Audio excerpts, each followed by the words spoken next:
Arrume a sua cama, de William Mate McRaven. Pequenas atitudes que podem mudar a sua vida e talvez o mundo. Em 21 de maio de 2014, tive a honra de proferir a aula inaugural dos alunos de graduação da Universidade do Texas, em Austin. Embora essa universidade seja minha alma mater, eu estava preocupado com a possibilidade de, sendo um oficial militar cuja carreira foi definida pela guerra, não encontrar boa acolhida entre os estudantes universitários. Mas, para minha enorme surpresa, os formandos abraçaram minha fala. Percebi que as 10 lições que aprendi no treinamento das Forças Especiais da Marinha dos Estados Unidos, que eram a base de meu discurso, tinham um apelo universal. Eram simples lições que ensinam a superar os testes dos SEALs, mas que são igualmente importantes para enfrentar os desafios da vida, não importa quem você seja. Nos últimos 3 anos, tenho sido parado na rua por companheiros que me contam suas histórias, como escaparam de tubarões, por que não tocaram o sino, ou como arrumar a cama todas as manhãs os ajudou a superar tempos difíceis. Todos queriam saber como as 10 lições me inspiraram durante minha carreira. Este livro é uma tentativa de responder a isso. Cada capítulo oferece o texto das lições individuais e traz ainda uma curta história sobre algumas pessoas que me inspiraram com sua disciplina, perseverança, honra e coragem.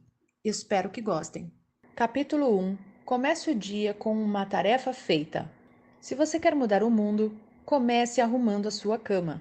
Os alojamentos do campo de treinamento dos SEALs constituem um indescritível edifício de 3 andares localizado na praia de Coronado, na Califórnia, a cerca de 9 quilômetros do Oceano Pacífico. O prédio não tem ar-condicionado e à noite, com as janelas abertas, pode-se ouvir as ondas batendo contra a areia. Os dormitórios do alojamento são espartanos. No dormitório dos oficiais, onde eu dormia com 3 colegas, havia 4 camas, um armário para pendurar os uniformes e nada mais. Naquelas manhãs em que vivi no alojamento, eu pulava de minha prateleira e imediatamente iniciava o processo de arrumar a minha cama. Era a primeira tarefa do dia. Um dia que eu sabia seria cheio de inspeções de uniformes, longos períodos de natação, longas corridas, pistas de obstáculos e constante censura dos instrutores do SEAL. Atenção! Gritou o líder da turma, o segundo-tenente Daniel Stewart, quando o instrutor entrou no dormitório. Aos pés da cama bati um joelho contra o outro e me coloquei em posição de sentido quando o oficial se aproximou. O instrutor, inflexível e impassível, começou a inspeção checando a goma de meu cap verde para se assegurar de que aquele chapéu de 8 bicos estava crocante. Movendo-se de cima a baixo, seus olhos percorreram cada palma do meu uniforme. Os vincos da túnica e das calças estavam alinhados? O metal do cinto brilhava como um espelho? Minhas botas estavam suficientemente polidas de maneira que ele pudesse ver nelas o reflexo de seus dedos? Contente de verificar que eu satisfazia o alto padrão esperado de um aspirante do SEAL, ele passou a inspecionar a cama. A cama era tão simples quanto o dormitório. Nada mais que uma estrutura de aço e um colchão de solteiro. O lençol de baixo cobria o colchão e sobre ele havia outro lençol. Um cobertor cinza de lã bem esticado sobre o colchão fornecia calor nas noites frias de San Diego. Um segundo cobertor estava primorosamente dobrado em forma de triângulo aos pés da cama. Um único travesseiro feito pelo Lighthouse for the Blind estava no alto da cama, perfeitamente alinhado com o cobertor dobrado nos pés. Esse era o padrão. Qualquer desvio nesse requisito poderia me levar a um mergulho, cair na água e depois rolar na praia até ficar coberto de areia da cabeça aos pés, o que eles chamavam de empanado de areia. Sem me mexer, eu podia ver o instrutor pelo canto do olho. Com um ar de enfado, ele olhou para a minha cama. Curvando-se, verificou os cantos dos lençóis e supervisionou o cobertor e o travesseiro para se assegurar de que estavam corretamente alinhados. Então, tirou do bolso uma moeda e atirou-a no ar várias vezes para certificar-se de que eu sabia que o teste final estava próximo. Com um último lançamento, a moeda voou bem alto e caiu sobre o chão com um ricochete. Pulou alguns centímetros para cima, suficientemente alto para o instrutor agarrá-la com a mão. Voltando-se para me encarar, o instrutor olhou dentro dos meus olhos e fez um aceno de cabeça. Nunca disse uma palavra. Arrumar a cama corretamente não seria motivo de elogio. Era o que se esperava de mim. Era a minha primeira tarefa do dia e executá-la bem era importante. Demonstrava disciplina, revelava minha atenção ao detalhe e, no fim do dia, seria um lembrete de que eu havia feito uma coisa da qual poderia me orgulhar, não importa quão pequena fosse. Durante toda a minha manhã na Marinha, arrumar a cama foi uma tarefa com que eu podia contar todos os dias, como um jovem SEAL a bordo do US Greyback, um submarino de operações especiais. Eu estava alojada na enfermaria, onde as camas eram empilhadas de 4 em 4, umas em cima das outras. O velho médico da enfermaria insistia que eu arrumasse minha cama todas as manhãs. Sempre observava que se as camas não estivessem arrumadas e o dormitório não estivesse limpo, como os marinheiros podiam esperar os melhores cuidados médicos? Como vinha a descobrir mais tarde, essa crença na limpeza e na ordem se aplicava a todos os aspectos da vida militar. 30 anos mais tarde, as Torres Gêmeas vieram abaixo em Nova York. O Pentágono foi atingido e bravos americanos morreram em um avião que sobrevoava a Pensilvânia.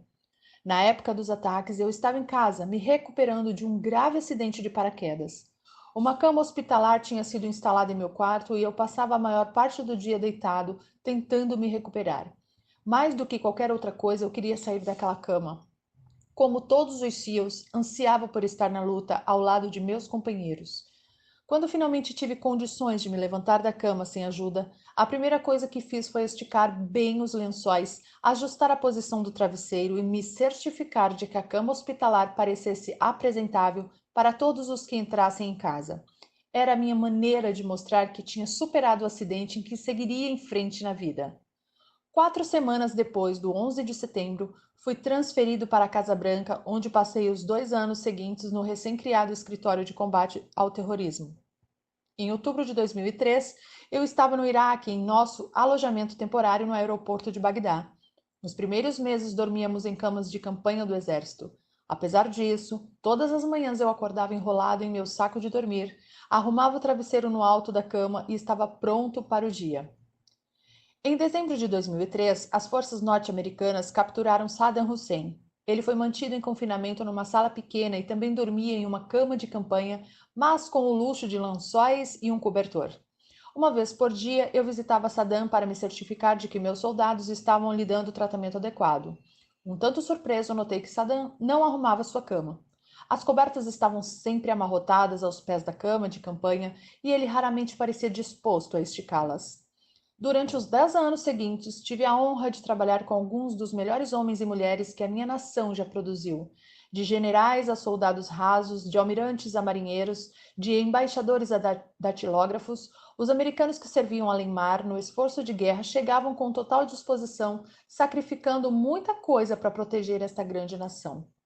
Todos eles entendiam que a vida é dura e que às vezes pouco se pode fazer para influenciar o resultado do dia. Na guerra, soldados morrem, famílias sofrem, nossos dias são longos e cheios de momentos de ansiedade. Procuramos algo que possa nos dar consolo, que possa nos motivar a iniciar o dia, que possa nos dar orgulho num mundo quase sempre horrível. Mas não é só o combate, é a vida cotidiana que precisa dessa sensação de organização. Nada pode substituir a força e o conforto da fé. Mas às vezes, o simples ato de arrumar a cama pode nos dar o estímulo de que precisamos para começar o dia e a satisfação de terminá-lo bem. Se você quer mudar a sua vida e talvez o mundo, comece arrumando a sua cama. Capítulo 2. Você não vai conseguir sozinho. Se você quer mudar o mundo, encontre alguém que o ajude a remar. No treinamento do SEAL, aprendi cedo a valorizar o trabalho em equipe e a necessidade de confiar em mais alguém para me ajudar a vencer as tarefas difíceis. Para aqueles de nós que éramos girinos na esperança de nos tornarmos homens rãs, um bote de borracha de 10 pés era usado para nos ensinar essa lição fundamental. Durante a primeira fase do treinamento, éramos obrigados a carregar o bote para todo lugar onde íamos. Erguendo-o sobre nossas cabeças, saíamos correndo do alojamento e atravessávamos a rodovia em direção ao refeitório. Corríamos para cima e para baixo nas dunas de Coronado, curvados sob seu peso. Remávamos sem parar de norte a sul ao longo da costa, batendo contra a arrebentação 7 homens, todos trabalhando juntos para levar o bote a seu destino. Porém, aprendemos algo mais em nossas viagens no bote. Vez ou outra, um dos membros da tripulação estava doente ou ferido, incapaz de se doar 100%. Muitas vezes, eu me sentia exausto depois de um dia de treinamento, ou abatido por causa de um resfriado ou de uma gripe. Nesses dias, os outros assumiam a responsabilidade. Remavam com força máxima, mergulhavam os remos mais fundo, ofereciam-me suas razões para me dar uma força extra, e quando era a minha vez, eu devolvia o favor. Aquele pequeno bote de borracha nos fez perceber que nenhum de nós conseguiria aguentar o treinamento sozinho. Nenhum SEAL seria capaz de combater sozinho. No final, todos precisávamos de quem nos ajude a enfrentar as dificuldades em tempos difíceis. Nunca a necessidade de ajuda foi mais evidente para mim do que 25 anos depois, quando comandei todos os SEALs da Costa Oeste. Eu era o comodoro do Grupo One das Forças Navais Especiais em Coronado, um capitão da Marinha. A essa altura, eu já passara décadas liderando os SEALs ao redor do mundo. Eu estava fora em um salto de paraquedas de rotina quando a situação se complicou terrivelmente. Voávamos em um C-130 Hércules a 3.600 metros de altitude, nos preparando para o salto. Pelo fundo da aeronave, pude ver um lindo dia californiano. Nenhuma nuvem no céu. O Oceano Pacífico estava calmo e, daquela altitude, podia-se avistar a fronteira do México a poucos quilômetros de distância. O mestre de salto gritou: "Preparar!"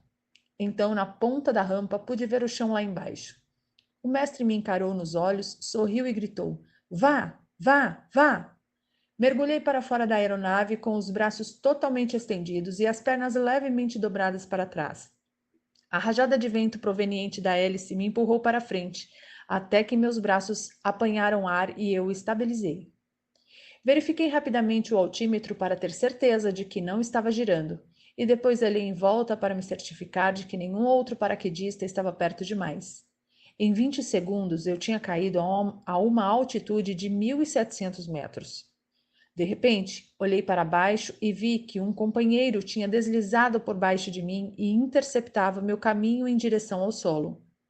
Ele puxou a corda do paraquedas e pude notar o paraquedas piloto liberando o velame principal da mochila. Imediatamente apertei os braços dos lados do corpo, forçando a cabeça para baixo na tentativa de escapar do velame que eclodia.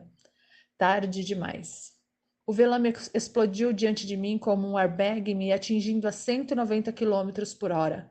Meu corpo ricocheteou e rodopiou fora de controle. Quase não senti o impacto. Por alguns segundos, rodopiei freneticamente, tentando recuperar a estabilidade. Como não conseguia ver o altímetro, não sabia a quanto eu havia caído. Instintivamente, alcancei o cordão do paraquedas e o puxei. O paraquedas piloto se soltou do pequeno bolso nas costas da mochila, mas se enrolou em minha perna enquanto eu continuava caindo em direção ao solo.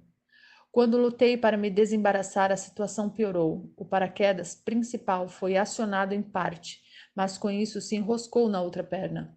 Levantando a cabeça para o céu, pude ver que minhas pernas estavam amarradas pelas duas longas tiras de nylon que conectam os paraquedas principal ao sistema de segurança nas costas. Eu tinha um tirante enrolado em cada perna. O paraquedas principal estava completamente fora da mochila, mas preso a alguma parte do meu corpo. Enquanto eu lutava para me livrar do enrosco, de repente senti o velame me puxar para cima e começar a se abrir. Quando olhei para minhas pernas, soube o que viria em seguida.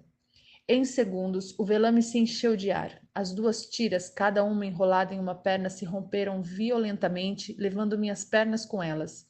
Senti minha pelve se rasgar ao meio. Os milhares de pequenos músculos que ligam a pelvis ao resto do corpo se romperam nas articulações.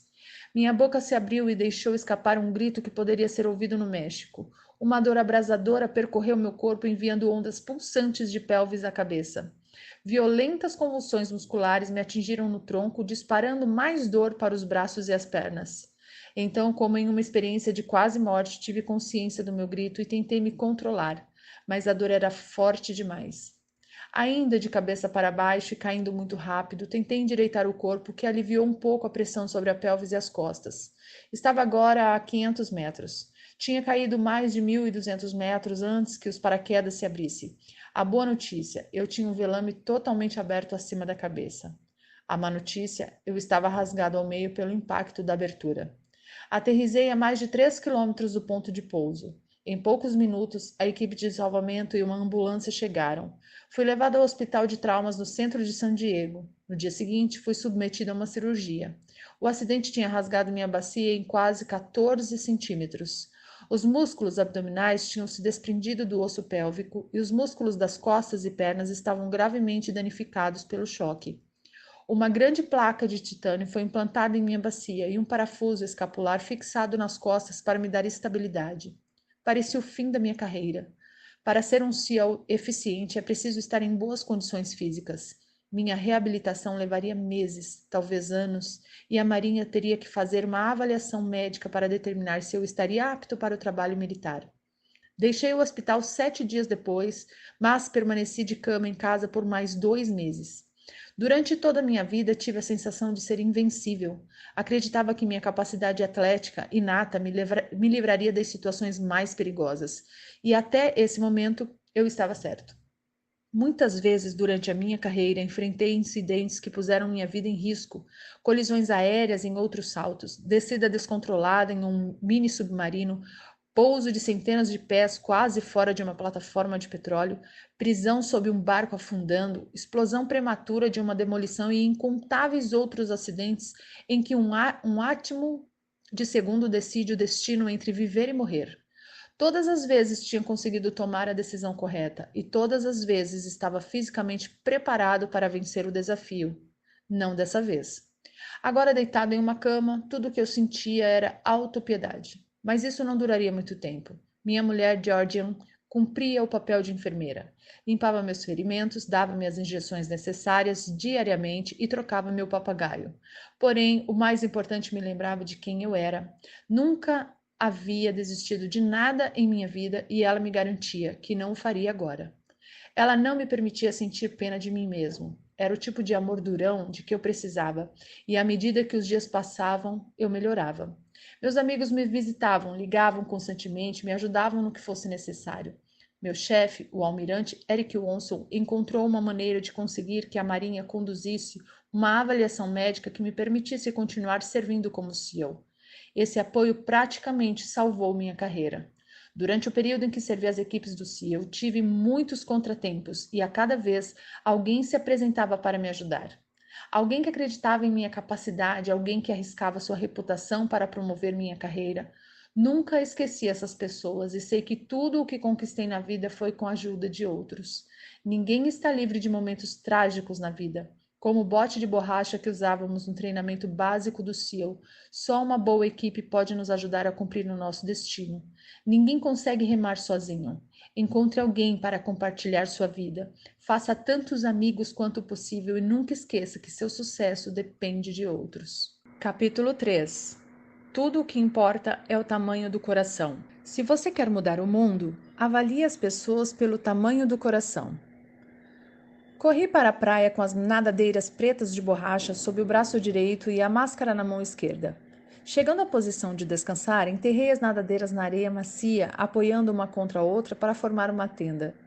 À direita e à esquerda estavam os outros alunos, vestindo camisetas verdes, calções de banho caqui, sapatos de neoprene e um pequeno colete salva-vidas. Nos preparávamos para os nossos 3 quilômetros de natação matinal. O colete salva-vidas era uma pequena peça de borracha que só inflava quando se puxava uma alça. Entre os alunos, era uma vergonha usar o salva-vidas. Entretanto, os instrutores do SEAL inspecionavam cada colete antes dos exercícios de natação. Essa inspeção também dava aos instrutores a oportunidade de nos constranger e humilhar. Naquele dia, as ondas em Coronado alcançavam mais de 2 metros de altura e vinham em linhas de 3, arrebentando com um estrondo que fazia o coração de cada aluno bater mais rápido. Quando o instrutor se aproximou, veio diretamente ao rapaz à minha direita. O aluno, um recruta recém-chegado, devia ter 1,60 m de altura. O instrutor, um veterano do Vietnã, muitas vezes condecorado, tinha 1,90 m e cresceu diante do rapazinho. Depois de inspecionar o colete salva-vidas do aluno, O instrutor olhou por cima do ombro esquerdo para a arrebentação e se abaixou para pegar as nadadeiras do garoto. Segurando-as bem perto do rosto do marinheiro, disse com calma: Você quer mesmo ser um homem rã? O marinheiro endireitou o corpo com um ar de desafio e gritou: Sim, instrutor, quero. Você é um homenzinho minúsculo, disse o instrutor, balançando as nadadeiras diante do rosto do garoto. Aquelas ondas ali poderiam partir você ao meio. Fez uma pausa e olhou para o mar. Acho melhor você pensar no assunto antes de se machucar. Pelo canto do olho, pude ver que o maxilar do rapaz se retesou. Não vou desistir, ele respondeu, prolongando cada palavra. Então o instrutor se curvou e sussurrou alguma coisa no ouvido do aluno. Não consegui distinguir as palavras acima do ruído das ondas. Depois que todos os recrutas foram inspecionados, os instrutores nos mandaram para a água e começamos a nadar. Uma hora depois, quando atravessei de volta a arrebentação, o jovem marinheiro já estava na praia. Tinha terminado o exercício entre os primeiros. Mais tarde naquele dia, chamei-o de lado e perguntei o que o instrutor tinha lhe sussurrado. Prove que estou errado. Todo o treinamento do SEAL consistia em provar alguma coisa. Provar que tamanho não importa, provar que cor da pele não muda nada, provar que dinheiro não faz ninguém melhor, provar que determinação e coragem são sempre mais importantes que talento. Tive a sorte de aprender essa lição um ano após o início do treinamento. Quando embarquei no ônibus municipal no centro de San Diego, estava animado com a possibilidade de visitar as instalações do Centro de Treinamento Básico do SEAL na Baía de Coronado.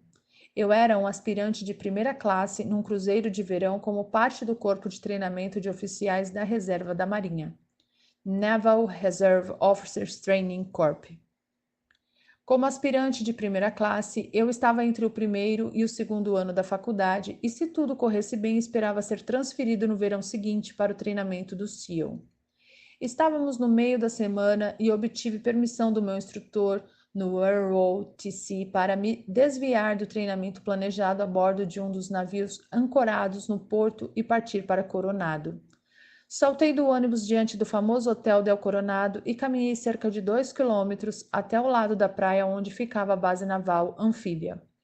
Passei por vários edifícios da época da Guerra da Coreia que abrigavam as equipes 11 e 12 da demolição submarina. Na fachada de um prédio baixo de tijolos via-se uma placa de madeira que mostrava Freddy the Frog, um grande anfíbio verde e palmípede carregando uma bomba de TNT e fumando um charuto. Era o lar dos homens rãs da costa oeste, intrépidos guerreiros de máscara de mergulho e nadadeiras cujos ancestrais tinham varrido as praias do Iwo Jima, Tarawa, Guam e Incheon. Meu coração começou a bater um pouco mais rápido. Era onde eu iria estar em um ano. Depois que passei pelos prédios das equipes da demolição submarina, o próximo edifício pertencia ao grupo One do SEAL. Na época, uma nova geração de guerreiros da selva que tinha ganhado fama no Vietnã como alguns dos homens mais durões das Forças Armadas. Outra grande placa de madeira mostrava Sam the SEAL, uma foca com uma espada na mão e uma capa preta em volta dos ombros. Como fiquei sabendo mais tarde, os homens Hans e os SEALs eram uma coisa só.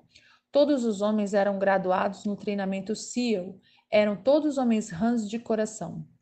Finalmente me aproximei do último prédio governamental do lado da praia onde ficava a base naval. Na fachada do edifício lia-se Treinamento Básico de Demolição Submarina do SEAL. Ladeando a estrada principal estavam 2 instrutores cercados por jovens cadetes secundaristas.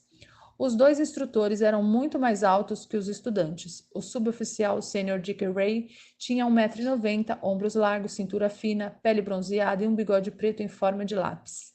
Era exatamente como eu esperava que um SEAL se parecesse. Ao lado dele estava o suboficial Jenny Wance, com mais de 1,80 m. Wance tinha a estrutura de um defensor de futebol americano, com bíceps imponentes e um olhar de aço que evitava que qualquer pessoa se aproximasse demais. Os cadetes foram conduzidos para dentro do edifício. Com certa apreensão, eu os segui e parei diante da recepção.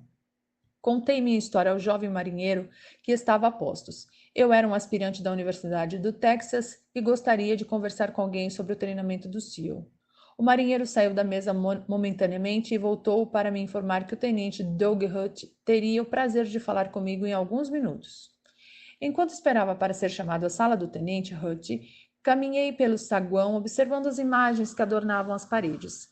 Eram fotos dos SEALs no Vietnã, rapazes emergindo do lobo profundo do delta do Mekong, imagens de pelotões do SEAL camuflados retornando de uma missão noturna, homens carregados de armas automáticas e cartucheiras de munição embarcando em um bote pela selva dentro. Na outra ponta do saguão, vi que um homem também olhava as fotos. Pelo traje, percebia-se que era um civil de constituição frágil e cabelos ralos e pretos à la Beatles puxados atrás da orelha. Parecia estupefato diante daqueles incríveis guerreiros cujas ações estavam representadas nas fotos. Eu me perguntei se ele pensava ter o esforço necessário para ser um SEAL da Marinha. Olhando aquelas fotos, será que ele realmente se imaginava capaz de suportar o treinamento? Será que pensava que, com sua constituição física, poderia carregar uma mochila pesada e milhares de cartuchos de munição? Não teria visto os dois instrutores diante da porta? Homens fortes que evidentemente tinham a compleição correta?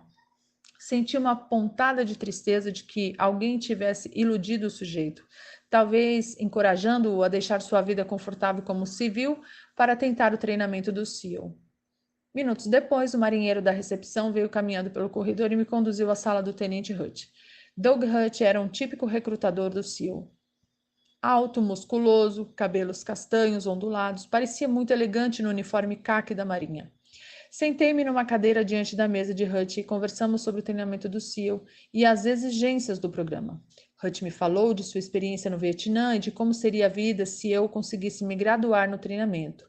Pelo canto do olho eu ainda conseguia ver o homem em trajes civis que continuava vendo as fotos expostas na parede. Como eu, ele deveria estar aguardando para ver o tenente Hutt, na esperança de aprender mais sobre o treinamento. Confesso que me senti bem por ser evidentemente mais forte e mais preparado do que aquele homem que julgava ser capaz de sobreviver aos rigores do treinamento para se tornar um SEAL. No meio da conversa, o tenente Hutt de repente parou de falar, levantou a cabeça e gritou para o homem que estava no saguão: "Ei!" Eu me levantei quando Hutt fez sinal para que ele viesse à sua sala.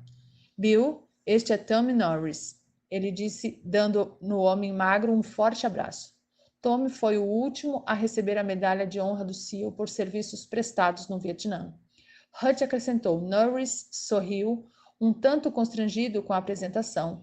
Sorri também, apertei sua mão e ri de mim mesmo. Aquele homem aparentemente frágil, de cabelos ralos, que eu suspeitava que fosse incapaz de passar pelo treinamento, era o tenente Tom Norris. Tom Norris, que havia servido no Vietnã e que por noites seguidas havia ultrapassado as linhas inimigas para resgatar 2 pilotos que tinham sido abatidos.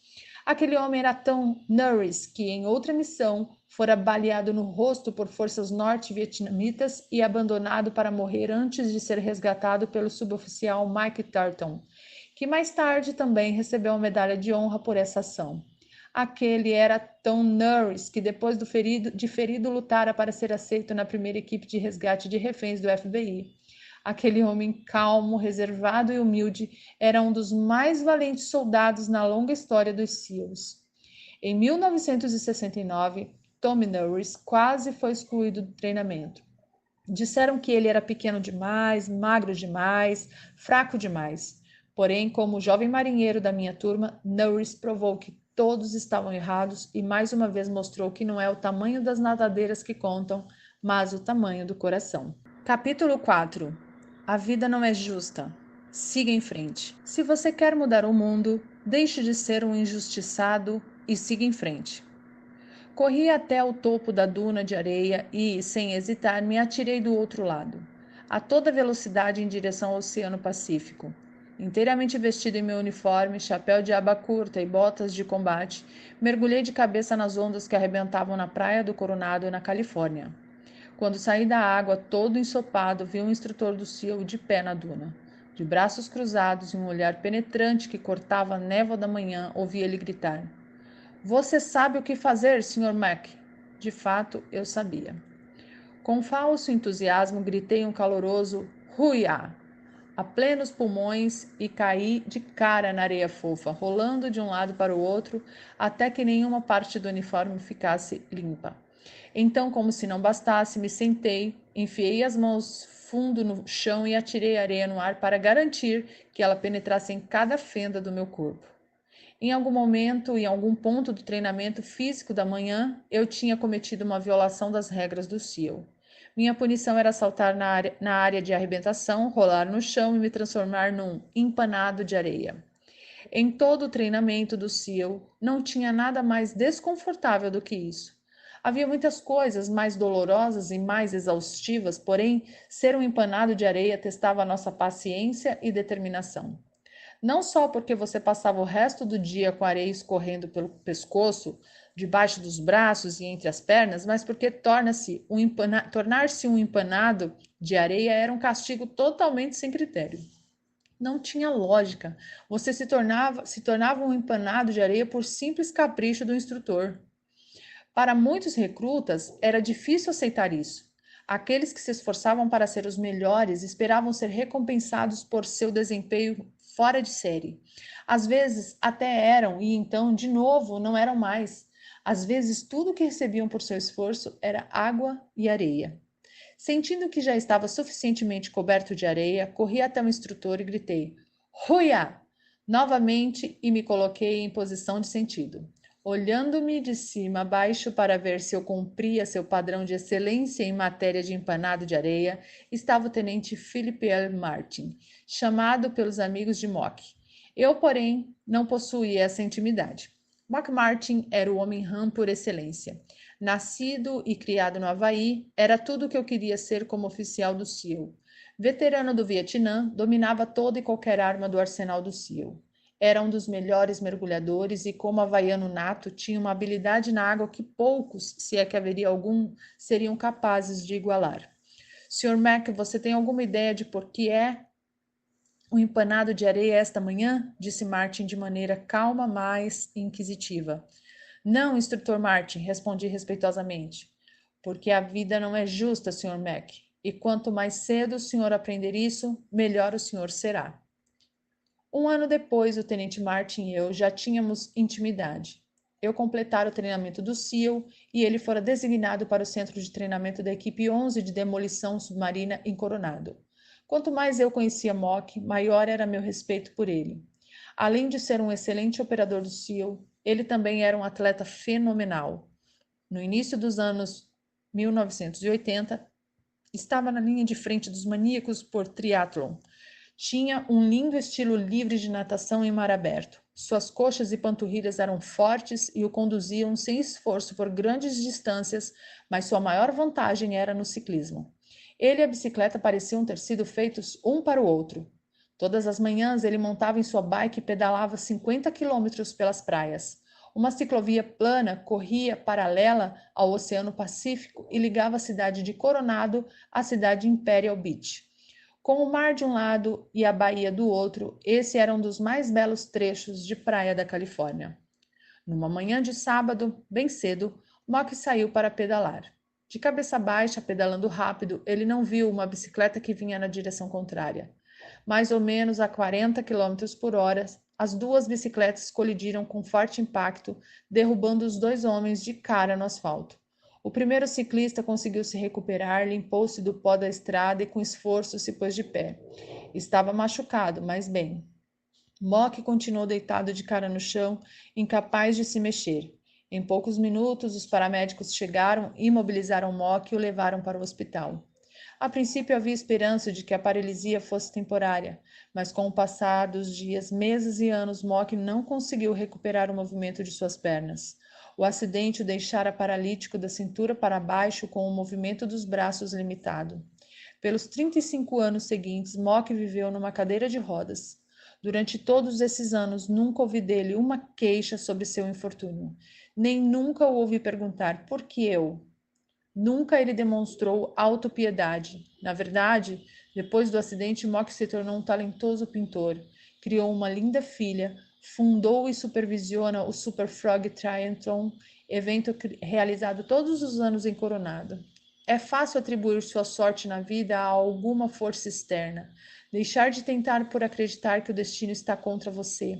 É fácil pensar também que o lugar onde você foi criado, que a maneira como seus pais o trataram ou que a escola que você frequentou determinam seu futuro. Nada poderia estar mais longe da verdade. A vida das pessoas comuns, assim como os dos grandes homens e mulheres, é determinada pela maneira como elas lidam com a injustiça na vida. Helen Keller, Nelson Mandela, Stephen Hawking, Malala Yousafzai e Mock Martin.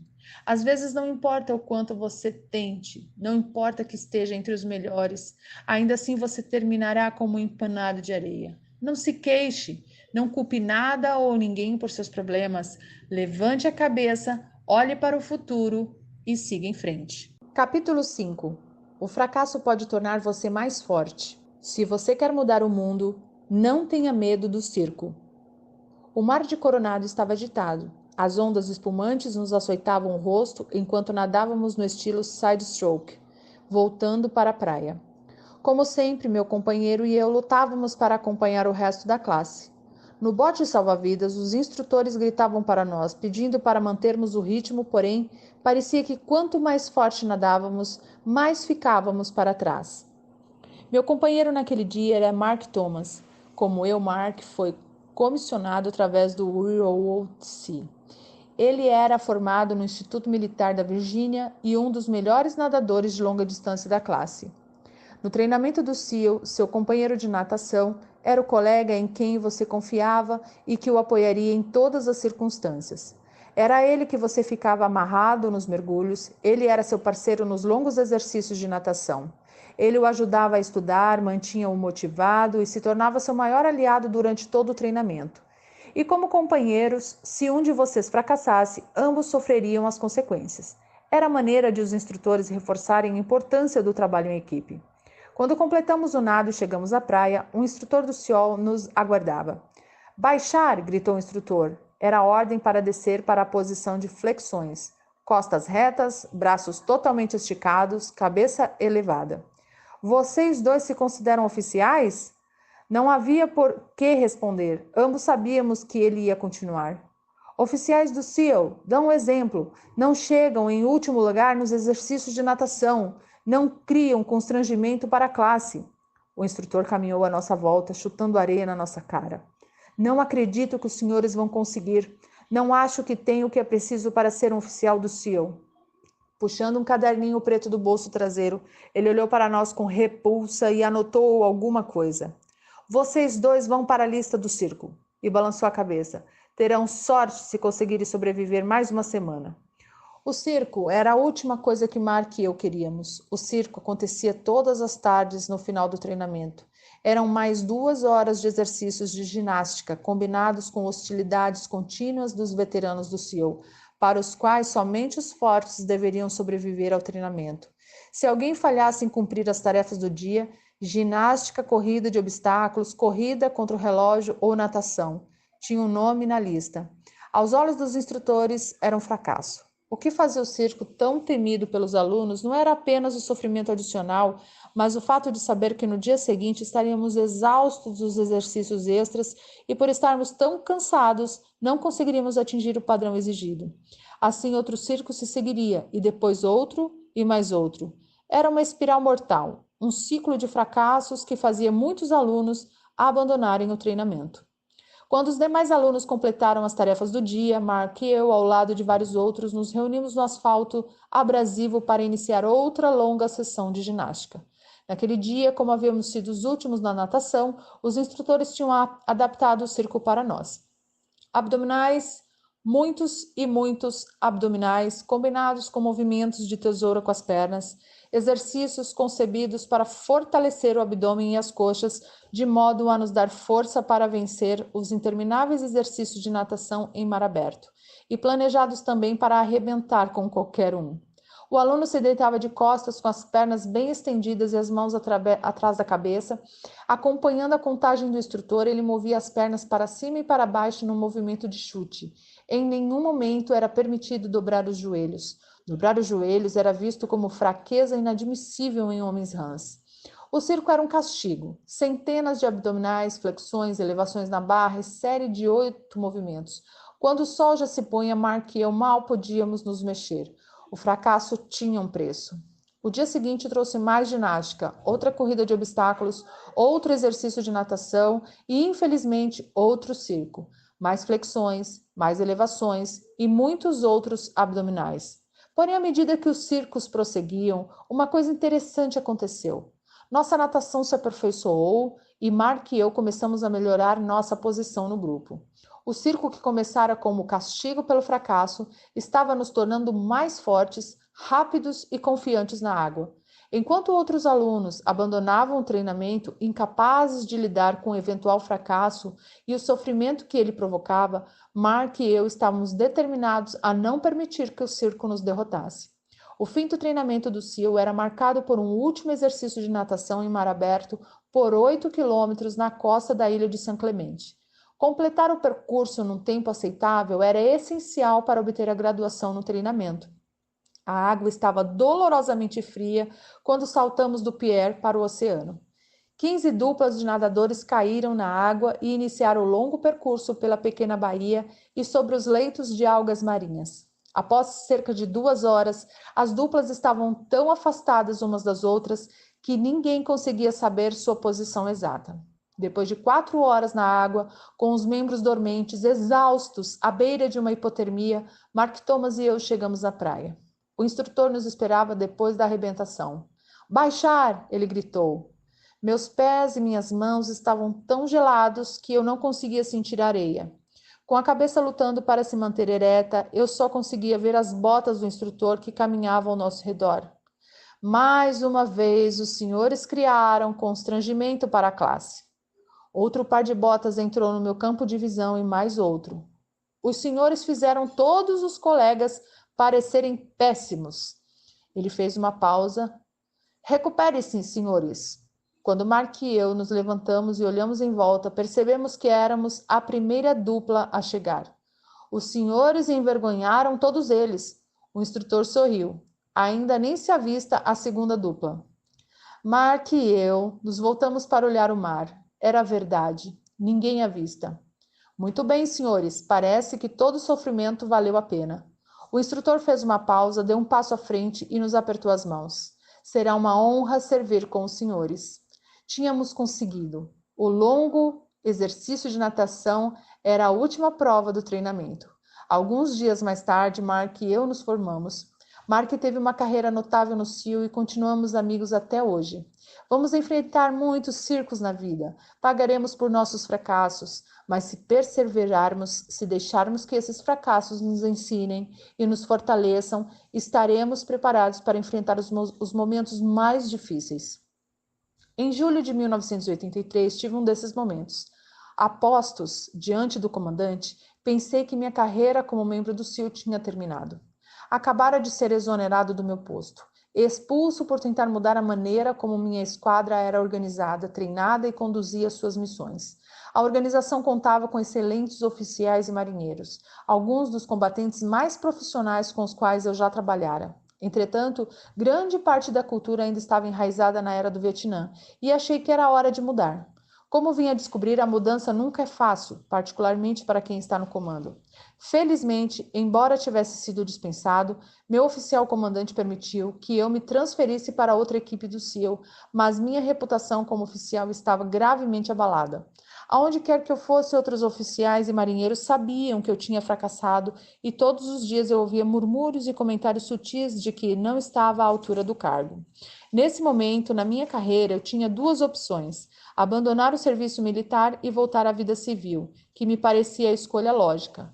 Em face do meu relatório de desempenho mais recente, ou expor-me à tempestade de provar aos outros e a mim mesmo que eu era um bom oficial do SEAL, escolhi a segunda opção. Logo depois de ser afastado, recebi uma segunda chance, a oportunidade de comandar um pelotão do SEAL no estrangeiro.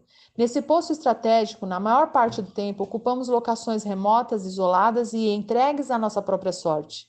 Aproveitei a oportunidade para mostrar que eu ainda era capaz de liderar. Quando se vive num alojamento com 12 SEALs, não há onde se esconder. Eles sabem se você está dando 100% nos exercícios matinais, veem que você é o primeiro a saltar da aeronave e o último na fila do rancho, observam como você limpa sua arma, verifica o rádio, lê o informe da inteligência e dá suas instruções para as missões. Sabem quando você passou a noite toda preparando o treinamento do dia seguinte. À medida que os meses passavam naquele posto estratégico, usei meu fracasso anterior como motivação para trabalhar mais, ser mais rápido e ter melhor desempenho do que qualquer um do pelotão. Às vezes não consegui ser o melhor, mas nunca deixei de dar o meu melhor. Com o tempo, recuperei o respeito de meus homens. Anos depois, fui escolhido para comandar a minha própria equipe do SEAL. Mais tarde, cheguei a comandar todos os SEALs da costa oeste. Em 2003, combati no Iraque e no Afeganistão. Agora que eu era um contra-almirante numa zona de guerra, toda decisão minha tinha consequências. Ao longo dos anos seguintes, falhei várias vezes, mas a cada fracasso, a cada erro, houve centenas de sucessos, resgates de reféns, ataques frustrados de homem-bomba, piratas capturados, terroristas mortos e incontáveis vidas salvas.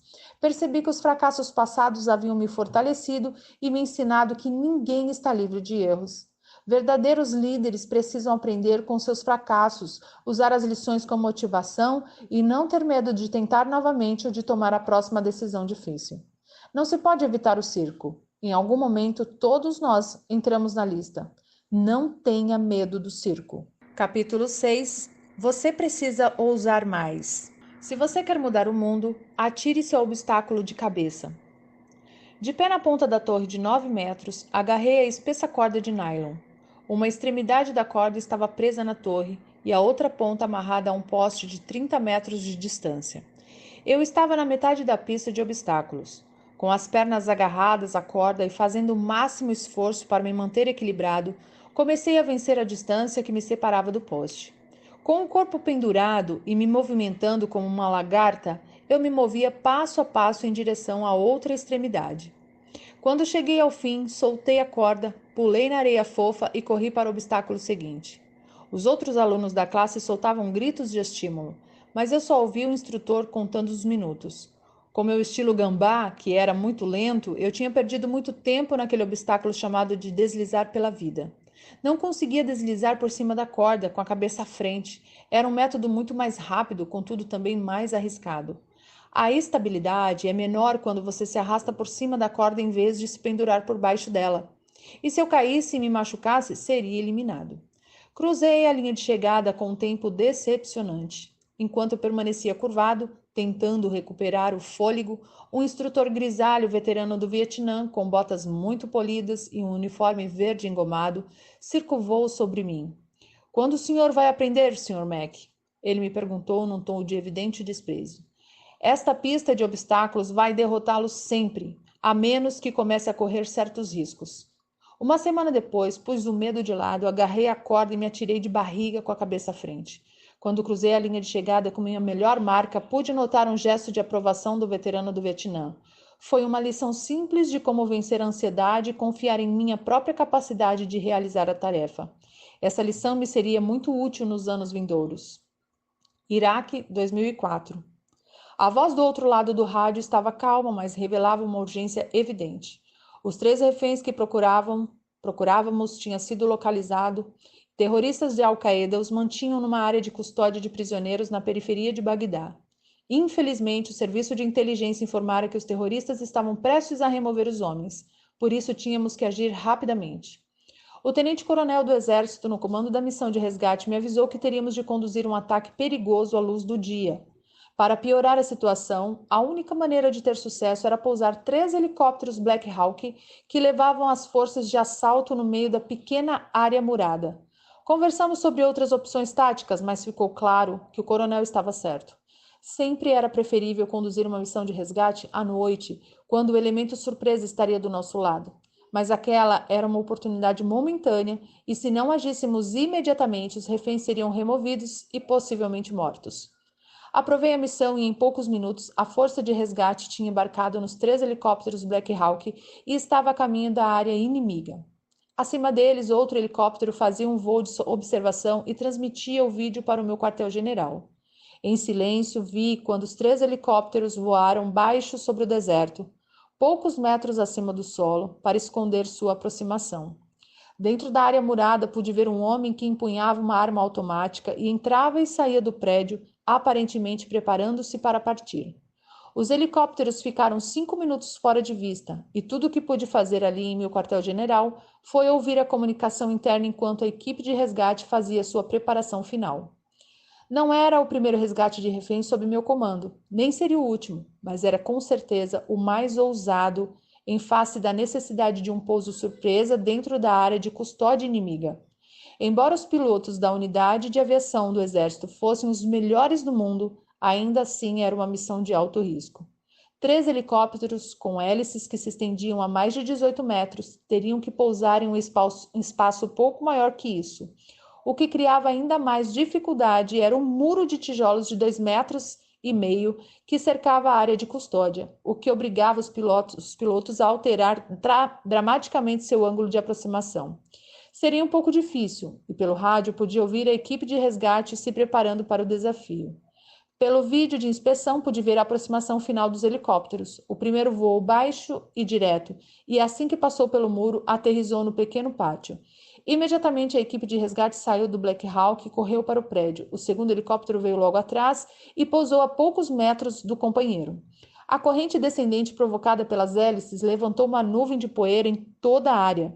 Quando o terceiro helicóptero se aproximou, uma gigantesca nuvem de pó cegou temporariamente o piloto. O nariz do helicóptero passou raspando por cima do muro e a roda traseira raspou na parede, lançando tijolos para todo lado. Sem espaço, o piloto jogou a aeronave contra o solo com um baque, mas ninguém se feriu. Minutos depois, recebi a notícia de que todos os reféns estavam bem. Em meia hora, a equipe de resgate e os homens libertados estavam de volta à segurança. A aposta valera a pena. Ao longo da década seguinte, percebi que correr riscos era comum em nossas operações de forças especiais. Elas sempre forçavam seus limites e os limites de suas máquinas para chegar ao sucesso. De certa maneira, era isso que as diferenciava de todas as outras. Entretanto, ao contrário do que viam os observadores externos, o risco era geralmente calculado e bem planejado. Mesmo que fosse espontâneo, os operadores conheciam seus limites, mas acreditavam em si mesmos a ponto de tentar. Em toda a minha carreira, sempre tive o maior respeito pelo Serviço Aéreo Especial Britânico, o famoso SAS. O lema do SAS era "Quem ousa, vence". Um lema tão admirado que, momentos antes do ataque a Osama Bin Laden, meu subtenente Chris Fares citou a frase aos CEOs que se preparavam para a missão. Para mim, o lema não se referia apenas à maneira como as forças especiais britânicas operavam como unidade.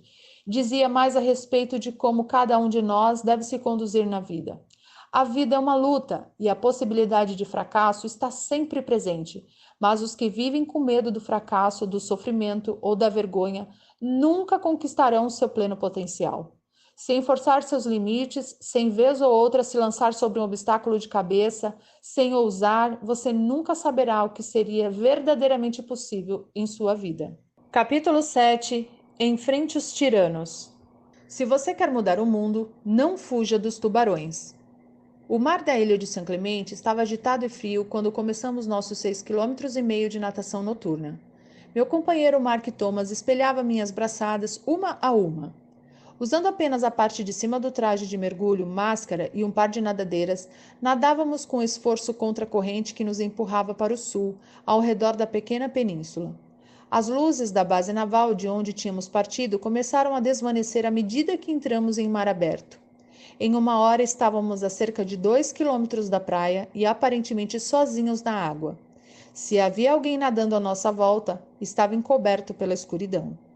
Eu podia ver os olhos de Mark através do vidro da máscara. Sua expressão devia refletir a minha. Nós dois sabíamos que as águas de São Clemente estavam cheias de tubarões. E não eram simples tubarões, mas grandes tubarões brancos, os maiores e mais agressivos devoradores de homens do oceano. Antes de nossa partida, os instrutores do SEAL nos deram a prévia das ameaças que poderíamos encontrar naquela noite. Havia tubarões leopardos, tubarões sombreiros, tubarões martelos, porém os mais temidos era o grande tubarão branco. Era um tamanho inquietante, Era um tanto inquietante estar sozinho à noite no meio do oceano, sabendo que, espreitando sob a superfície, estava uma criatura pré-histórica à espera de me partir ao meio. Mas nós dois queríamos tanto ser seals que nada naquela noite iria nos deter. Se tivéssemos que lutar contra tubarões, estávamos preparados. Nosso objetivo, que eu considerava honrado e nobre, nos dava coragem, uma qualidade notável. Nada nem ninguém poderia impedir nosso caminho. Sem coragem, os outros o definiriam por nós. Sem ela, estaríamos à mercê das tentações da vida. Sem ela, os homens seriam governados por tiranos e déspotas. Sem ela, nenhuma grande sociedade poderia florescer. Sem coragem, os tiranos dominariam o mundo. Com ela, podemos conquistar qualquer objetivo. Com coragem, podemos desafiar e derrotar o mal. Saddam Hussein, ex-presidente do Iraque, estava sentado na ponta de um catre do exército, vestindo apenas um macacão laranja, tendo sido capturado pelas forças norte-americanas 24 horas antes, era agora prisioneiro dos Estados Unidos. Quando abri a porta para os novos chefes do governo do Iraque, Saddam permaneceu sentado. Um sorriso sarcástico passou por seu rosto e não se via sinal de remorso ou submissão em sua atitude. Imediatamente, os 4 líderes iraquianos começaram a gritar com Saddam, mas a uma distância segura. Com um olhar de desprezo, Saddam lançou a eles um sorriso devastador e fez sinal para que se sentassem. Temendo ainda o antigo ditador, cada um deles pegou uma cadeira dobrável e se sentou. Os gritos e as acusações continuaram, mas lentamente foram diminuindo quando o ditador começou a falar. No governo de Saddam Hussein, o partido Baath fora responsável pela morte de milhares de xiitas e dezenas de milhares de curdos. Saddam havia assassinado pessoalmente alguns de seus próprios generais que ele julgou desleais. Embora eu estivesse convencido de que Saddam jamais voltaria a ser uma ameaça para outros homens presentes, os líderes iraquianos não tinham certeza disso. O medo em seus olhos era evidente. Aquele homem, o açougueiro de Bagdá, tinha aterrorizado cada uma nação durante décadas. Oculto à personalidade lhe garantira seguidores da pior espécie. Seus seguidores tinham brutalizado inocentes e obrigado milhares de pessoas a fugir do país. Ninguém no Iraque mostrara coragem de desafiar o tirano. Eu não tinha dúvida de que aqueles novos líderes ainda temiam que Saddam fosse capaz de fazer, mesmo atrás das grades. Se o propósito da reunião era mostrar a Saddam que ele não tinha mais poder, estava sendo um fracasso. Naqueles breves momentos, Saddam conseguira intimidar e assustar a nova liderança governamental. Parecia mais confiante do que nunca. Quando os líderes saíram, instruí meus guardas a isolar o ex-presidente numa pequena sala. Visitantes não seriam permitidos e os guardas receberam ordens de não falar com Saddam. Ao longo do mês seguinte, visitei aquela pequena sala todos os dias. E todos os dias, Saddam se levantou para me cumprimentar e todos os dias, sempre sem falar, fiz sinal a ele para que voltasse a seu catre. A mensagem era clara, ele não era mais importante. Não podia mais intimidar os que o cercavam. Não podia mais incutir medo em seus subalternos. O palácio resplandecente não existia mais. Tampouco as criadas, os servidores, os generais. Acabara-se o poder. A arrogância e a opressão que definiram seu governo tinham chegado ao fim. Jovens e corajosos soldados americanos enfrentaram sua tirania e agora ele não ameaçava mais ninguém. 30 dias depois, transferi Saddam Hussein para uma unidade militar adequada e 1 ano mais tarde os iraquianos o enforcaram por seus crimes contra a nação. Tiranos são sempre iguais, não importa onde estejam, no pátio da escola, no local de trabalho ou governando um país por meio do terror. Eles prosperam onde há medo e intimidação. Extraem sua força dos tímidos e fracos. São como tubarões que sentem o medo na água, circulam para ver se sua presa está lutando e investigam se sua vítima é fraca. Se você não encontra coragem para enfrentá-los, eles atacam. Na vida, para conquistar objetivos para completar a natação noturna, teremos que ser homens e mulheres de grande coragem. Essa coragem está dentro de todos nós. Cave bem fundo e você vai encontrá-la em abundância. Capítulo 8. Mostre-se à altura da ocasião. Se você quer mudar o mundo, dê o seu melhor nos momentos mais sombrios. Parado na pequena restinga arenosa, eu olhava do outro lado da baía a fila de navios de guerra ancorados diante da base naval de San Diego. Entre os navios e o nosso ponto de partida, na baía da cidade, estava ancorado um pequeno navio que naquela noite seria o nosso alvo. Nossa turma tinha passado os últimos meses aprendendo a usar o equipamento básico de mergulho e também o mais avançado com um tanque de oxigênio de circuito fechado, Emerson, que não lançava borbulhas. Aquela noite seria o auge da fase de mergulho, a parte tecnicamente mais difícil do treinamento básico do SEAL. Nosso objetivo era nadar 2 quilômetros abaixo da superfície, cruzando a baía do ponto de partida até onde o navio estava ancorado. Sob seu casco, devíamos instalar uma mina magnética de treinamento na quilha e então, sem ser percebidos, voltar à praia. O equipamento Emerson era morbidamente chamado de aparelho mortal. Sabia-se que vez ou outra ele não funcionava bem e, segundo o folclore do SEAL, recrutas tinham morrido ao longo dos anos usando o Emerson. Naquela noite, a visibilidade na Baía de San Diego estava tão ruim que não conseguíamos ver um palmo diante do nariz. Tudo o que tínhamos era uma lanterna química verde para iluminar nossa bússola. Para piorar as coisas, a névoa estava cada vez mais densa. A neblina pairava sobre a baía, nos impedindo de traçar o rumo até nosso alvo. Se o perdêssemos, nos veríamos no canal de atracação. Nunca um bom lugar para estar quando um destroyer da marinha se aproximava do porto. Os instrutores andavam de um lado para o outro diante das 25 duplas de mergulhadores que se preparavam para o exercício noturno. Pareciam tão nervosos quanto nós. Sabiam que aquele treinamento tinha alto potencial de provocar ferimentos ou até mesmo a morte. O suboficial no comando reuniu todos os mergulhadores num círculo. Senhores, ele disse, esta noite descobriremos quais dos senhores marinheiros realmente querem se tornar homens rãs. Ele fez uma pausa de efeito. Está frio e escuro lá fora, e estará mais escuro ainda sob o navio. Tão escuro que os senhores podem ficar desorientados. Tão escuro que, se algum dos senhores se afastar do seu companheiro, ele não conseguirá encontrá-lo. A neblina agora se fechava à nossa volta, envolvendo até a pequena restinga onde estávamos.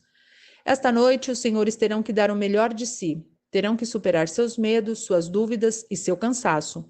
Não importa a escuridão, os senhores devem completar a missão. Isso é o que os separa de qualquer outra pessoa. De algum modo, essas palavras permaneceram comigo pelos 30 anos seguintes. Olhando a neblina baixar sobre o campo de aviação na base aérea de Bagram, no Afeganistão, outro momento sombrio se desenrolou diante de mim. Uma aeronave C-17 estava estacionada na pista com a rampa de embarque abaixada, aguardando para receber os restos mortais de um herói. Era uma cerimônia de repatriação, um dos mais solenes e indiscutivelmente inspiradores atos das guerras do Iraque e do Afeganistão. Eram os Estados Unidos em sua melhor expressão. Cada homem, cada mulher, independentemente de seu passado, independentemente do heroísmo de seus momentos finais, era tratado com honra e respeito extraordinários. Era a maneira de nossa nação reconhecer seu sacrifício. Era a nossa última saudação, nosso agradecimento final e nossa prece antes de enviar nosso herói para casa. Paralelamente à rampa postavam-se 2 fileiras de soldados, parados na posição de descansar. Eles constituíam a guarda de honra. Do lado direito da aeronave, uma pequena banda tocava suavemente Amazing Grace. Alguns outros militares, inclusive eu, estavam reunidos à esquerda e ao longo de todo o hangar se enfileiravam centenas de outros soldados, marinheiros, aviadores, fuzileiros navais, civis e nossos aliados. Todos tinham vindo prestar sua última homenagem. Nesse momento, chegou o veículo que transportava os restos mortais. 6 homens da unidade a que pertencia o militar morto, carregando o caixão com a bandeira, caminharam lentamente entre a guarda de honra em direção ao avião. Depositaram o ataúde no meio do compartimento de carga e fizeram sua última saudação. Na ponta do caixão, o pastor inclinou a cabeça respeitosamente e leu uma passagem de Isaías 6, capítulo 6, versículo 8. Então ouvi a voz do Senhor conclamando: Quem enviarei? Quem irá por nós? E eu respondi: Eis-me aqui, envia-me. Quando soou o toque de silêncio, lágrimas rolaram pelo rosto dos soldados. Ninguém tentou esconder a dor. Quando os carregadores do caixão partiram, os que estavam alinhados do lado de fora entraram um por um, saudando e se ajoelhando ao pé do ataúde para um último adeus. O C-17 partiu mais tarde naquela manhã, parando para abastecer ao longo do trajeto e chegou à base aérea de Dover. Ali, outra guarda de honra e a família do soldado morto receberam o caixão e o escoltaram para casa. Não há momento mais sombrio na vida de uma pessoa do que perder alguém que se ama. Apesar disso, muitas e muitas vezes, vi famílias unidas, militares, cidades e toda uma nação reunidas para mostrar o melhor de si nesses momentos trágicos. Quando um experiente operador especial do exército foi morto no Iraque, seu irmão gêmeo permaneceu firme, consolando os amigos do soldado, mantendo a família unida e afirmando que o irmão teria orgulho de sua força naquele momento de necessidade.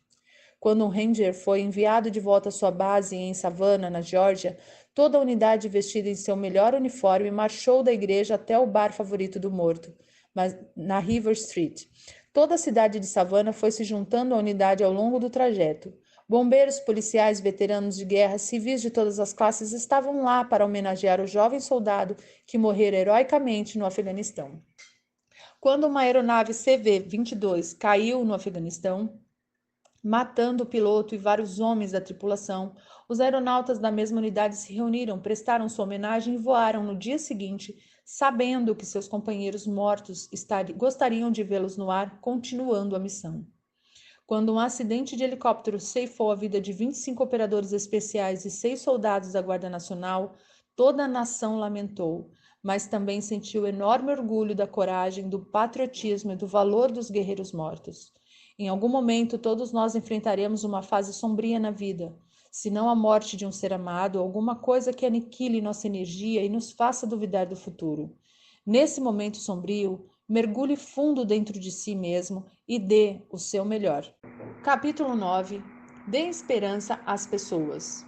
Se você quer mudar o mundo, comece a cantar quando estiver enfiado na lama até o pescoço. O vento noturno que vinha do oceano soprava a 30 km por hora. Não havia lua e uma camada de nuvens baixas obscurecia as estrelas. Eu estava com lama até a altura do peito, coberto de sujeira da cabeça aos pés. Com a visão embaçada pelo barro endurecido, só conseguia enxergar a fila de companheiros alinhados no poço do meu lado. Era a quarta-feira da semana infernal e minha classe tinha sido engolida pelos execráveis pântanos de Tijuana. A semana infernal era o acontecimento mais importante da primeira fase do treinamento SEAL. Eram 6 dias sem dormir e sob implacável hostilidade dos instrutores. Eram longas corridas, exercícios de natação em mar aberto, pista de obstáculos, subidas em cordas, infindáveis sessões de ginásticas e constantes remadas no pequeno bote inflável. O objetivo da semana infernal era eliminar os fracos, aqueles que não eram suficientemente competitivos e resistentes para merecer um lugar entre os SEALs. Estatisticamente, mais alunos abandonavam o treinamento durante a semana infernal do que em qualquer outra fase, e o pântano era a parte mais difícil da semana. Localizado entre o sul de San Diego e o México, o pântano era uma região baixa onde a drenagem do San Diego criava uma grande faixa de terreno pantanoso e profundo que tinha consistência de barro úmido. No início daquela tarde, nossa classe tinha remado em seus botes de borracha de Coronado até o pântano. Assim que chegamos, recebemos ordem de entrar no pântano e iniciamos uma série de corridas e competições individuais organizadas para nos manter com frio, molhados e miseráveis. A lama se grudava em toda parte do corpo. Era tão densa que se mover por ela exauria nossas forças e punha à prova nossa vontade de prosseguir.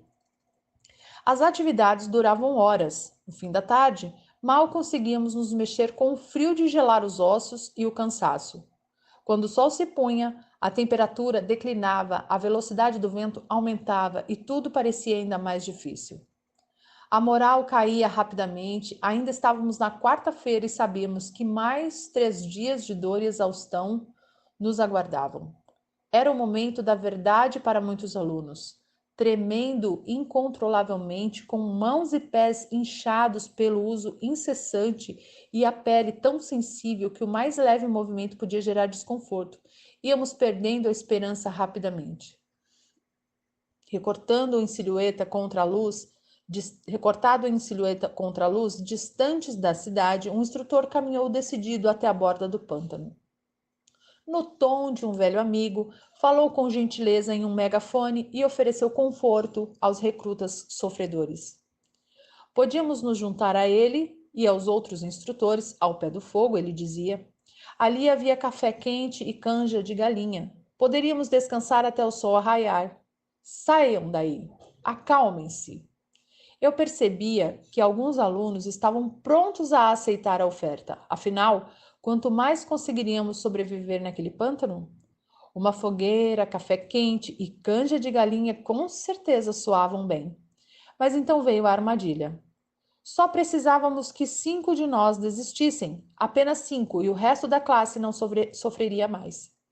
O companheiro ao meu lado começou a se mover na direção do instrutor. Agarrei seu braço e o segurei firme, mas a necessidade de escapar à lama era grande demais.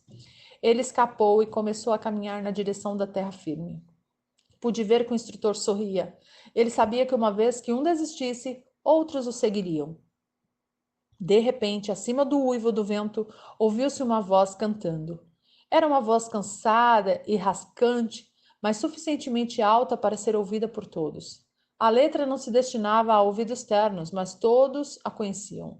A uma voz se juntou outra e duas se tornaram 3 e em pouco tempo todos estavam cantando. O companheiro que se encaminhava para a terra firme deu meia volta e retornou para o meu lado.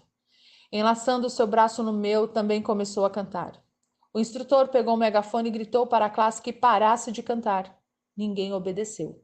Ele gritou ao chefe da classe que controlasse seus recrutas. O canto continuou. A cada ameaça do instrutor, as vozes cresciam. A classe ficava mais forte e a vontade de continuar diante da adversidade tornava-se inquebrantável. Na escuridão, com o fogo iluminando o rosto do instrutor, pude ver que ele sorriu. Mais uma vez tínhamos aprendido uma importante lição. A força de uma pessoa para unir o grupo, a força de uma pessoa para inspirar os que a cercam e lhes dar esperança. Se aquela pessoa podia cantar enfiada até o pescoço na lama, nós todos podíamos. Se aquela pessoa podia suportar o frio congelante, nós também podíamos. Se aquela pessoa podia persistir, nós também podíamos. A sala de espera da base aérea de Dover estava repleta de famílias enlutadas. Crianças inconsoláveis, soluçando no colo das mães, pais de mãos dadas na esperança de dar força um ao outro e viúvas com um olhar. A sala de espera da base aérea de Dover estava repleta de famílias enlutadas. Crianças inconsoláveis, soluçando no colo das mães, pais de mãos dadas na esperança de dar força um ao outro e viúvas com um olhar distante de incredulidade. Apenas 5 dias antes, um helicóptero que transportava SEALs da Marinha e seus parceiros das operações especiais afegãs, pilotado por aviadores do exército, tinha sido abatido no Afeganistão. Todos os 38 homens a bordo tinham morrido. Era a maior perda na guerra ao terror. Em menos de uma hora, uma aeronave C-17 foi designada para pousar em Dover, de onde as famílias dos heróis mortos seriam escoltadas até a área de pouso para encontrar os caixões cobertos com a bandeira dos Estados Unidos. Mas enquanto as famílias aguardavam, o presidente dos Estados Unidos, o secretário da Defesa, seus comandantes e chefes militares entraram na sala de espera para prestar homenagem e dar conforto aos familiares dos mortos. Eu já tinha comparecido a dezenas de serviços fúnebres de soldados mortos. Nunca foi fácil, e eu sempre me perguntava se minhas palavras de consolo fariam alguma diferença para aqueles que tinham perdido seus entes queridos, ou se o choque da perda tornaria tudo o que eu pudesse dizer incompreensível. Quando eu e minha mulher, Georgian, começamos a falar com as famílias, eu me esforçava para encontrar as palavras certas. Como criar empatia verdadeira com sua dor? Como lhe dizer que o sacrifício do filho, marido, pai, irmão ou amigo valer a pena? Fiz o que pude para confortar cada um, abracei-os, rezei com eles, tentei me manter forte por eles, mas sabia que minhas palavras não eram capazes de aliviar a dor. Então, enquanto estava de joelhos ao lado de uma mulher idosa, notei que a família ali perto de mim conversava com o tenente-general John Kelly. Assessor militar do secretário de defesa, Kelly era um homem alto, magro, com os cabelos grisalhos curtos e vestia um imaculado uniforme dos fuzileiros navais. A família estava em volta dele e pude sentir que suas palavras de simpatia e encorajamento diante da tragédia causavam um efeito profundo sobre os desconsolados pais e filhos.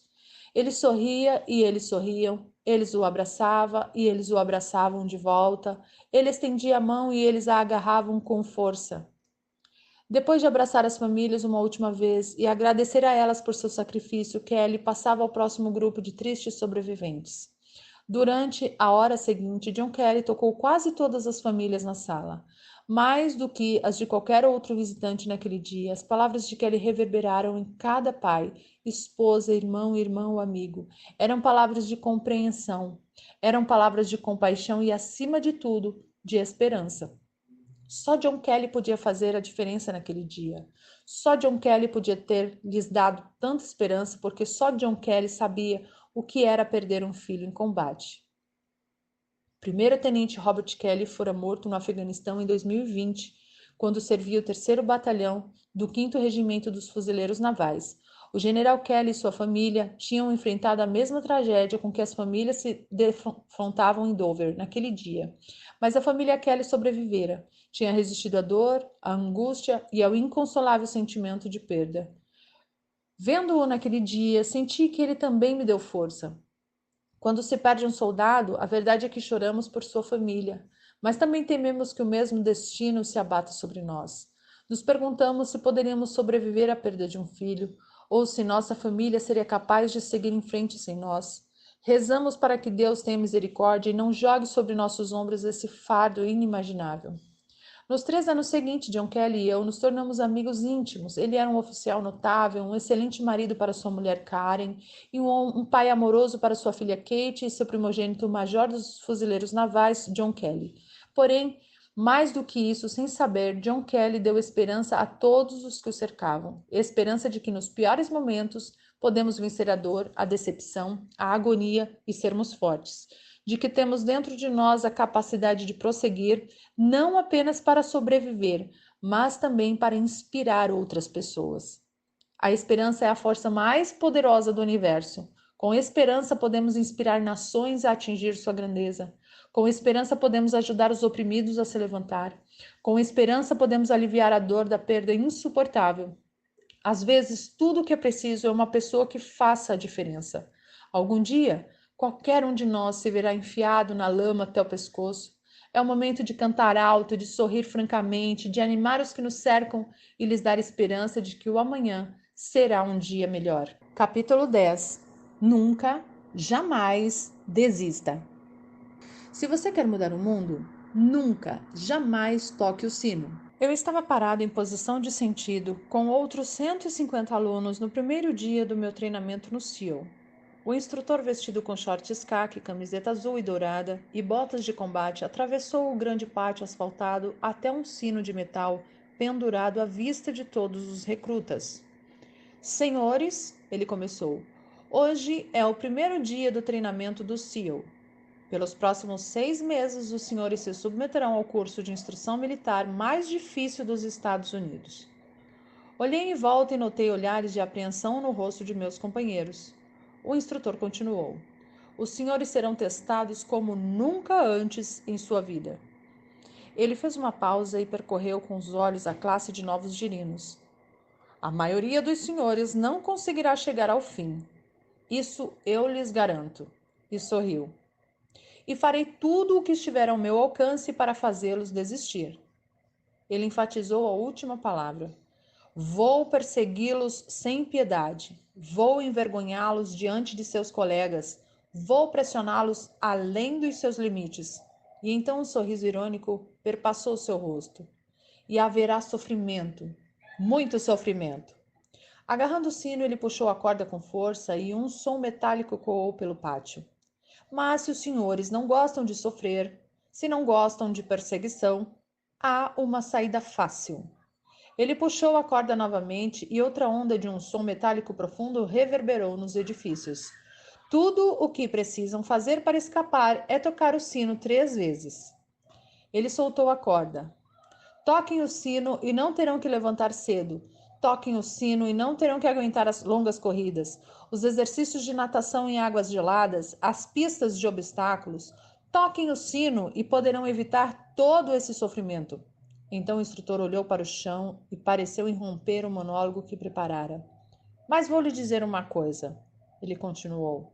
Se desistirem, vão se arrepender pelo resto da vida. Desistir não torna nada mais fácil.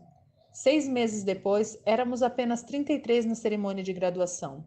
Muitos tinham escolhido a saída mais fácil, tinham desistido, e eu apostava que o instrutor tinha razão.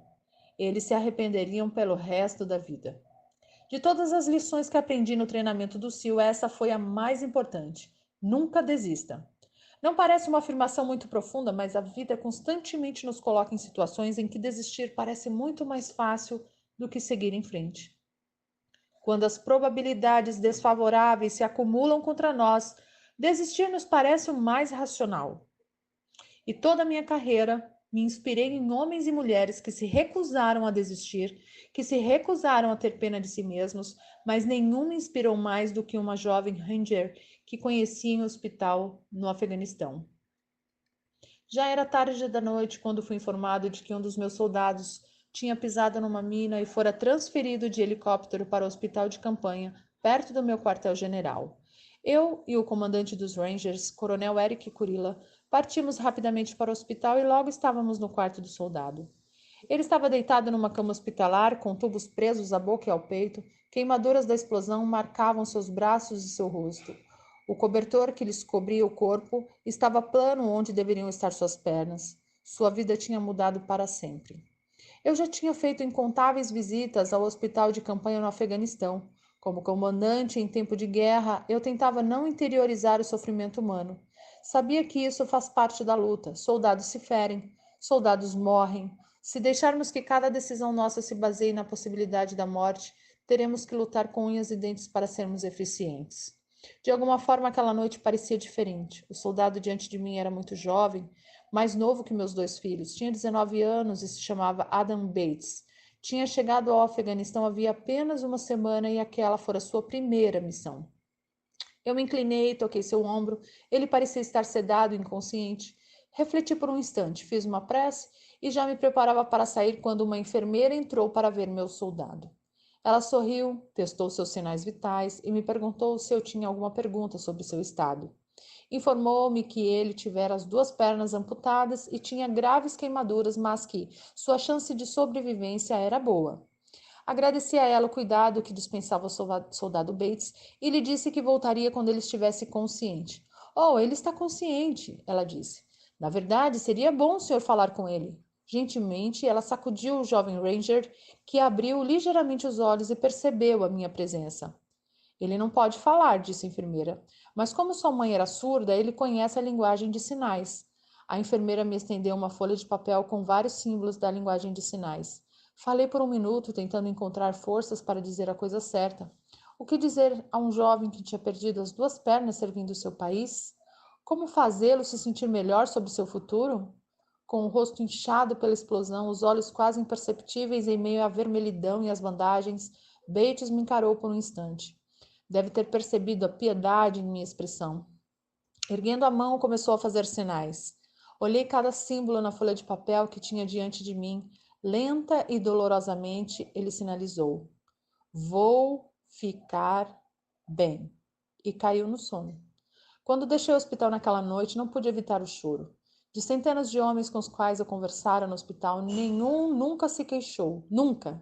Tinham orgulho do que faziam. Aceitavam seu destino e tudo o que queriam era voltar à sua unidade, estar com os homens que tinham deixado para trás. De alguma maneira, Bates personificava todos esses homens chegados ao hospital antes dele.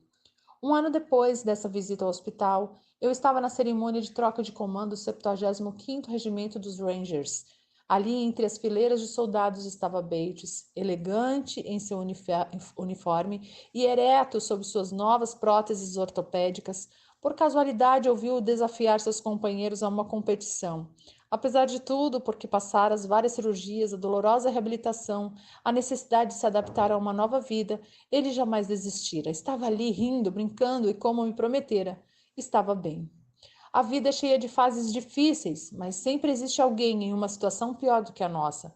Se enchermos nossos dias com autopiedade, tristeza pela maneira como fomos tratados, lamentando nossa sorte na vida, culpando alguém ou alguma coisa por nossas circunstâncias, a vida será longa e difícil.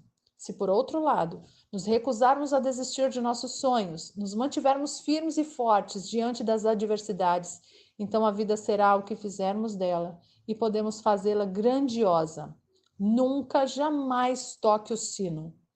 Lembre-se, comece o dia com uma tarefa feita. Encontre alguém que o ajude a enfrentar a vida. Respeite todo mundo. Saiba que a vida não é justa e que muitas vezes você vai fracassar. Mas se assumir alguns riscos, der um passo à frente quando os tempos forem duros, encarar os tiranos, ajudar os oprimidos e nunca desistir. Se fizer tudo isso, poderá mudar sua vida para melhor e talvez o mundo. Aula inaugural na Universidade do Texas, 21 de maio de 2014. O slogan da universidade é: "O que começa aqui muda o mundo". Devo admitir que ele me agrada. O que começa aqui muda o mundo. Esta noite, quase 8.000 estudantes estão se formando na Universidade do Texas. Segundo o ESC.com, esse grande paradigma de rigor analítico, um americano médio vai conhecer 10.000 pessoas ao longo da vida. É muita gente. Mas se cada um de vocês mudar a vida de 10 pessoas apenas e cada uma delas mudar a vida de outras 10 em 5 gerações, 125 anos, esta classe de 2014 terá mudado a vida de 800 milhões de pessoas. 800 milhões, mais que o dobro da população dos Estados Unidos, uma geração mais, e será possível mudar toda a população do mundo, 8 bilhões de pessoas. Se vocês pensam que é difícil mudar a vida de 10 pessoas, mudá-las para sempre, estão errados. Vi isso acontecer todos os dias no Iraque e no Afeganistão. Em Bagdá, um jovem oficial do exército toma a decisão de seguir pelo caminho da esquerda e não da direita, e os 10 soldados do seu pelotão escapam de uma emboscada. Na província de Kandahar, no Afeganistão, uma oficial da equipe feminina do engajamento sente que alguma coisa está errada e conduz o pelotão de infantaria para longe de uma bomba de fabricação caseira, salvando a vida de uma dezena de soldados. Mas, pensando bem, não apenas esses soldados foram salvos pela decisão de uma pessoa, como também seus filhos que ainda não tinham nascido, e os filhos de seus filhos. Gerações foram salvas por uma única decisão de uma única pessoa. Mas um ato capaz de mudar o mundo pode ocorrer em qualquer lugar e qualquer pessoa pode praticá-lo. Portanto, o que começa aqui pode de fato mudar o mundo. Mas a pergunta é: como será o mundo depois da mudança? Bem, acredito que ele será muito melhor, mas se vocês quiserem atender ao pedido de um velho marinheiro, tem algumas sugestões que podem ajudá-los a tornar o mundo melhor. E embora eu tenha aprendido essas lições durante minha vida militar, posso garantir que não importa se você um dia serviu a alguma instituição militar. Não importa o gênero, a etnia, a formação religiosa ou a condição social, nossas lutas neste mundo são semelhantes e as lições para vencê-las e andar para frente, para mudar a nós mesmos e ao mundo que nos cerca, se aplicam igualmente a todos. Servi como CEO da Marinha dos Estados Unidos por 36 anos, mas tudo começou quando saí da Universidade do Texas para o treinamento básico do SEAL em Coronado, na Califórnia. O treinamento básico do SEAL consiste em 6 meses de longas e torturantes corridas na areia fofa, exercícios noturnos de natação nas águas frias da Baía de San Diego, pistas de obstáculos infindáveis, exercícios de ginástica, dias sem dormir e a onipresente sensação de frio, umidade e desgraça. Foram 6 meses de constantes perseguições de guerreiros profissionalmente treinados que tentavam descobrir os fracos de corpo e mente e eliminá-los antes que se tornassem um CEO da Marinha. Mas o treinamento também visava descobrir alunos capazes de lidar num ambiente de constante estresse, caos, fracasso e adversidade. Para mim, o treinamento básico do SEAL foi um período de desafios condensados em 6 meses. Portanto, eis as 10 lições que aprendi no treinamento básico do SEAL e que espero que sejam valiosas para vocês na sua vida futura. Todas as manhãs, meus instrutores, que naquela época eram todos veteranos do Vietnã, apareciam no nosso alojamento e a primeira coisa que faziam era inspecionar nossas camas. Verificar se tínhamos arrumado a cama corretamente, com os lençóis bem esticados nos cantos, o travesseiro centralizado logo abaixo da cabeceira e o cobertor perfeitamente dobrado aos pés da cama. Era uma tarefa simples, corriqueira até, mas todas as manhãs exigia-se que arrumássemos a cama com perfeição. Na época, isso me parecia um tanto ridículo, ainda mais para jovens que aspiravam a tornar-se verdadeiros guerreiros, seals fortalecidos em batalha. Mas ao longo dos anos, a sabedoria desse simples ato acabou se revelando para mim. Se você arrumar a cama todas as manhãs, terá realizado a primeira tarefa do dia. Isso lhe dará um sentimento de orgulho, mesmo que pequeno, e irá encorajá-lo a assumir outra tarefa e mais outra. No fim do dia, essa primeira tarefa realizada terá se transformado em muitas outras tarefas realizadas. Além disso, arrumar a cama reforça a ideia de que as pequenas coisas da vida são importantes. Se alguém não consegue realizar as pequenas coisas, nunca fará direito às coisas grandes.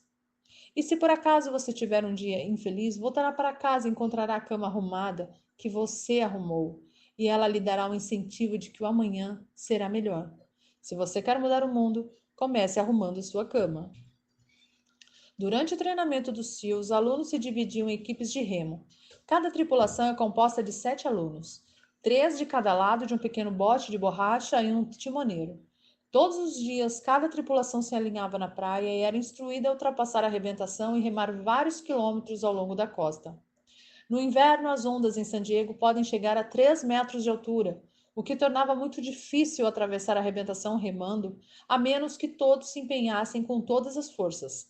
Cada remada precisava estar sincronizada com a contagem do timoneiro. Todos deviam exercer a mesma força ou o bote emborcaria e seria arremessado bruscamente de volta à praia, e para que o bote chegasse ao seu destino, todos deviam remar. Você não pode mudar o mundo sozinho. Vai precisar de ajuda e para chegar ao destino precisará de amigos, de colegas, da boa vontade de estranhos e de um bom timoneiro para guiá-los. Se você quer mudar o mundo, encontre alguém que o ajude a remar. Depois de algumas semanas de treinamento, minha classe, que começara com 150 homens, estava reduzida a apenas 42. Eram 6 equipes de 7 homens em cada bote. Eu estava no bote que levava os alunos mais altos, mas a melhor tripulação era a dos baixinhos, a tripulação dos gnomos, como a chamávamos. Nenhum dos tripulantes tinha mais de 1,65 m. Essa equipe era formada por um indo-americano, um afro-americano, um polaco-americano, um greco-americano, um ítalo-americano e 2 garotos do meio oeste. Eles corriam, remavam e nadavam mais rápido do que todos os outros. Os grandalhões das outras tripulações viviam fazendo piadas sobre as nadadeirinhas que os gnomos calçavam em seus pezinhos antes de cada exercício de natação. Mas aqueles baixinhos, vindos de cantos diferentes do país e do mundo, sempre riam por último, mostrando que podiam nadar mais rápido que qualquer um e chegar à praia antes de todos nós. O treinamento do SEAL é um grande equalizador. Tudo o que importa é a vontade de vencer e não a cor, a etnia, ou a educação, ou a classe social. Se você quer mudar o mundo, avalie as pessoas pelo tamanho do coração. Várias vezes por mês, os instrutores alinhavam a classe e inspecionavam os uniformes. Era uma inspeção meticulosa e cabal. O cap tinha que estar perfeitamente engomado, o uniforme imaculadamente passado e a fivela de cinto brilhante e sem uma mancha sequer. Porém, parecia que por mais que nos esforçássemos para engomar o cap, passar o uniforme ou polir a fivela, nunca atingíamos a perfeição. Os instrutores sempre encontravam algo errado. Ao não ser aprovado na inspeção do uniforme, o aluno tinha que se atirar totalmente vestido na zona de arrebentação e depois molhado da cabeça aos pés, rolar na praia até que cada pedaço do seu corpo estivesse coberto de areia. O efeito era chamado de empanado de areia. Pelo resto do dia, o aluno ficava com aquele uniforme molhado e coberto de areia. Muitos recrutas não aceitavam que seu esforço fosse em vão, que por mais que tentassem deixar o uniforme impecável, nunca eram reconhecidos. Esses não sobreviviam ao treinamento, não entendiam seu propósito. Você nunca vai vencer. Você nunca vai ter um uniforme perfeito. Às vezes, por mais que você se prepare, ou por melhor que seja seu desempenho, você vai acabar como um empanado de areia. Assim é a vida. Se você quer mudar o mundo, deixe de ser um injustiçado e siga em frente.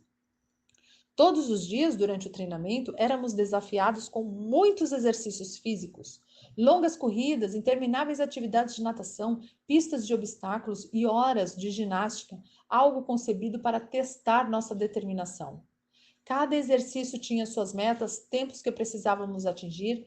Quem não conseguisse satisfazer esses padrões era inscrito numa lista e, no fim do dia, convidado ao circo. O circo significava mais 2 horas de exercícios destinados a nos esgotar, a quebrar nossa moral, a nos fazer desistir. O circo significava que naquele dia você não tinha cumprido as metas. O circo significava mais cansaço, e mais cansaço significava que o dia seguinte seria mais difícil e que mais circos provavelmente viriam. Mas, a certa altura do treinamento, todos acabavam na lista do circo. E uma coisa interessante acontecia para aqueles que estavam constantemente na lista. Com o tempo, esses alunos que tinham feito 2 horas extras de ginástica ficavam cada vez mais fortes. O sofrimento do circo forjava uma força interior, construía uma maior resistência física. A vida está cheia de circos. Você vai fracassar. Provavelmente você vai fracassar com frequência. Isso desanima qualquer um. Às vezes isso vai testá-lo na essência do seu ser. Mas se você quer mudar o mundo, não tenha medo do circo.